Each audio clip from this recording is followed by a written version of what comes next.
Kabini su kola ame barola dokera sisa sera amita ba numusola numodeu numusola numu amita ba numusola sanaga numu numodeu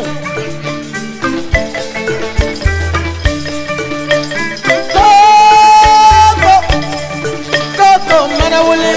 numodeu angata numusola nyisanso numodeu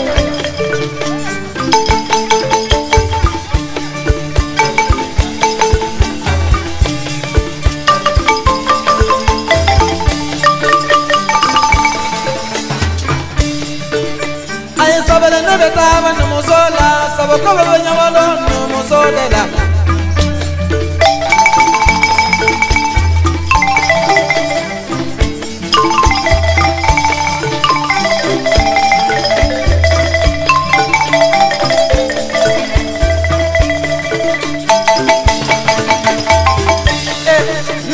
no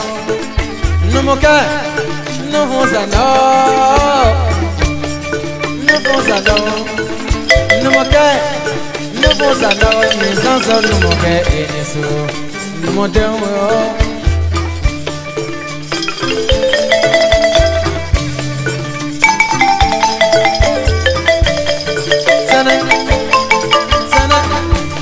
sana gelo yo adige no dawye Bagamalo ajigi eno modoye, kalanda yo ajigi eno modoye. Oh oh, amidana musola dodole.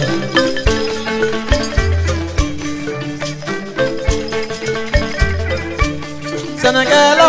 ajigi eno modoye, bagamalo yo ajigi eno modoye, kalanda yo ajigi eno modoye. Donso yo ajigi eno modoye. Ale fula yo ajige ndoye ode oya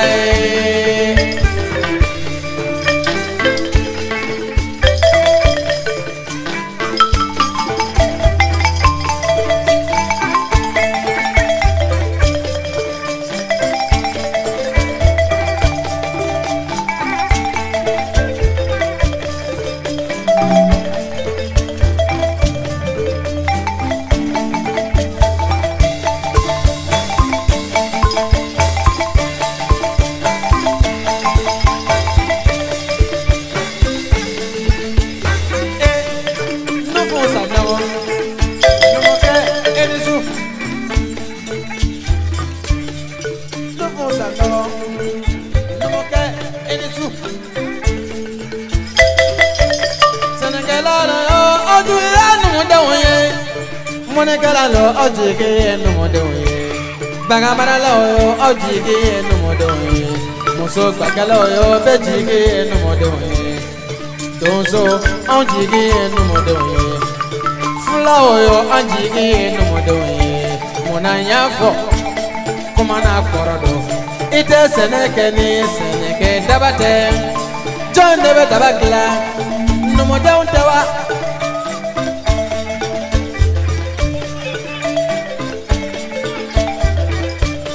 Bagamara loyo, obe baga kene pereye, pere betire ne moye, murutewa, John debe murutela, no modon tewa, no mole yo.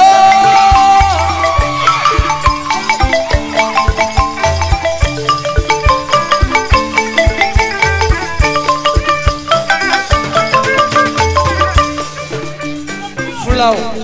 ayala mede. Amana tasidala abeta togoni abeta yirtine kana fokolo fongo bolo abe yiri tigani jana mi yeo jona yakla numo de utawa numo de yo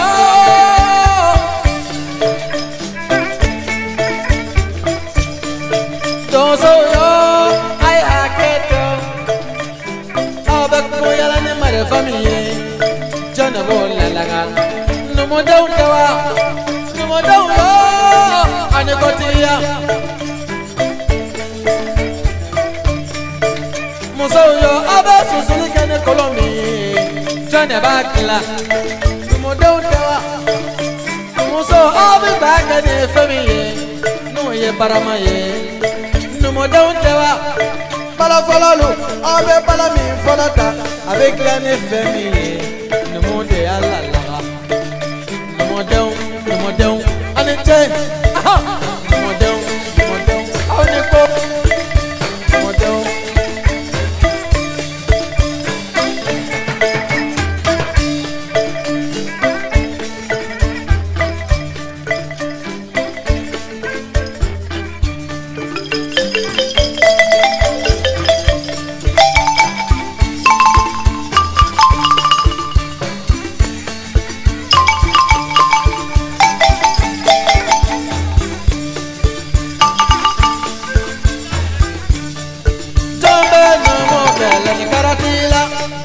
Nizanso numodo aonisu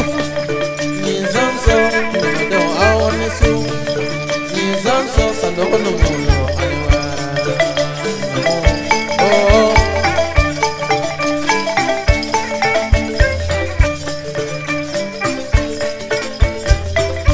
aye fore manazma Nizanso numulo Nizanso numodo uyo Meche goroba utado Follow Nizanso numu Ngane kono tepita don't follow there Akobiti Togoroba kutege klacho mena afane betewa Togoroba tumechikala utamacho mena afane betewa Nena na ya soro abu ochokel na malanga le dunya ye nana ba to fu ma bonyi zanso no modona sabo mo nyuma bebo mo nyuma lela sinyuma bebo sinyuma lela no modo abora mo nyuma la ne ba do ofana meke mo nyuma ye sandoko no mulo awleko ni tugo jara aya fa chagoro ba ye no ye no hu sandoko ye no fosa no kone tunana kazali beje kone tunana kana po yamba zege fole kae sabo dombete boro dombete kumaye dombete sikumaye solo kuga chikidoni parce que solo numuyate kolangole solo numu de ma chama bo sovazi la numu de ma chama la para la ema dondo numu ke baga togoda la solo flaka wili la flaka tamana ka yala kata numu ngasura akabuda la akon numu ngani che numu ko flaka amba ini che numu ko flaka mo mena fedo ki ebi polo sura ala Numuga wilila ay bere tige aya de flake ma ko wa tugu mishu ko solo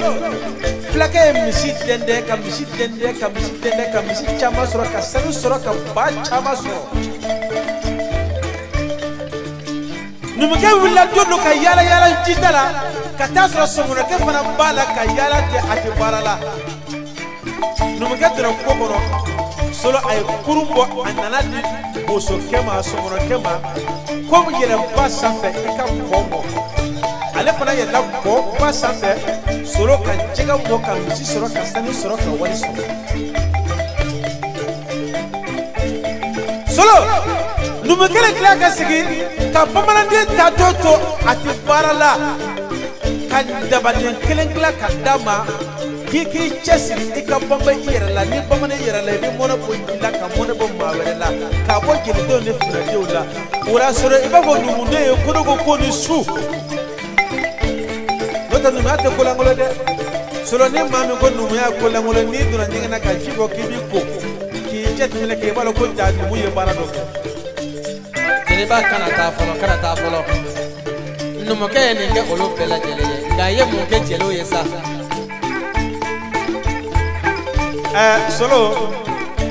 numu ye min kɛ jeliw ye Soku numu ye min kɛ jeliw ye min fɛ numu ko mɛn parce que file min b'a bolo ta numu ka baara don kalan min b'a la numu ka baara don Soku n b'i ɲininka numudenw tulo b'i la o ye min k'i ye a kɛ o k'a mɛn.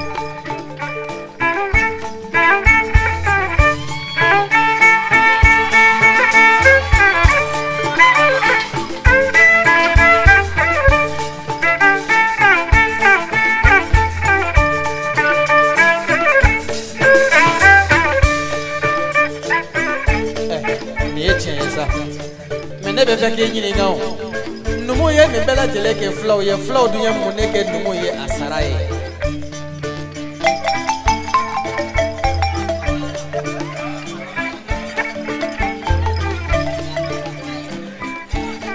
Solomana o kɔni o jaabi ne yɛrɛ bolo o bɛ fulaw de bolo sisan o jaabi tɛ ne bolo dɛ o bɛ fulaw de bolo.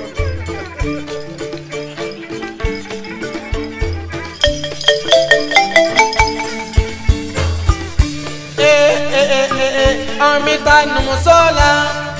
ni zanso numudenw aw ni wulala.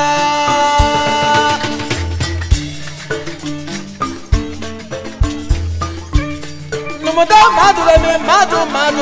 sanɔgɔ madu sanɔgɔ i bɛ min kɔnɔkulu bɛɛ lajɛlen b'a tɔn ɲɔgɔn tɔn filɛ. denmisɛnninw ye jɔyɔrɔ madu bɛ min numudenw ye jɔyɔrɔ madu bɛ min sabu ɲɔgɔn bonya min bɛ numuso la ɲɔgɔn dɛmɛ min bɛ numuso la ɲɔgɔn kamɛ min bɛ numuso la numudenw bɛɛ lajɛlen bɛ tugu o kɔrɔ de kɔ numudenw kɔrɔkɛ e bɛ min numudenw ka bonya ma se filɛ k'a fɔ ye nin kana dɔgɔya aw la dɛ sabu su sera cɛ b'a la kuma ma. Nganama ni ngana tɛ kelen ye ni ne ko n bɛ kuma donso la dugu bɛ jɛ k'a sɔrɔ n bɛ kuma wa ni ko n bɛ kuma numu kan n bɛ tila fila n bɛ kuma numu jɔyɔrɔ ka bon an ka sigida la n'i y'a lajɛ e tɛ bala yɛrɛ wa a bɛ dilan ni sɛmɛ min ye numu de b'o dilan technicien sigilen filɛ nɛgɛ min b'a bolo numu de b'a dilan jeliba de y'a fɔ n ye. Ni jeliba de y'a fɔ n ye don dɔ la o a ko Solomana a ko n fa tɔgɔma n'i bɛ kuma numu kan a fɔ numuw ye ko b'i numukɛ gɛn ka bɔ i ka so nka n'i ko numukɛ ma bɔ n'i bololaminɛw bɛɛ lajɛlen i ka so k'i bɛ si kɔngɔ na ko sabu ko barama min b'i bolo numu de b'a lala kolon min b'i bolo numu de b'a lala i bɛ sili kɛ wugu min na numu de b'a lala ko numukɛ man ka bolomafɛn ta ka bɔ i ka so jeliba de y'a fɔ n ye a tɛ jɔlen filɛ. Inishu Jarade tamba inishu Yinsazu juraba inishu Kaye juraba inishu Jijan jura inishu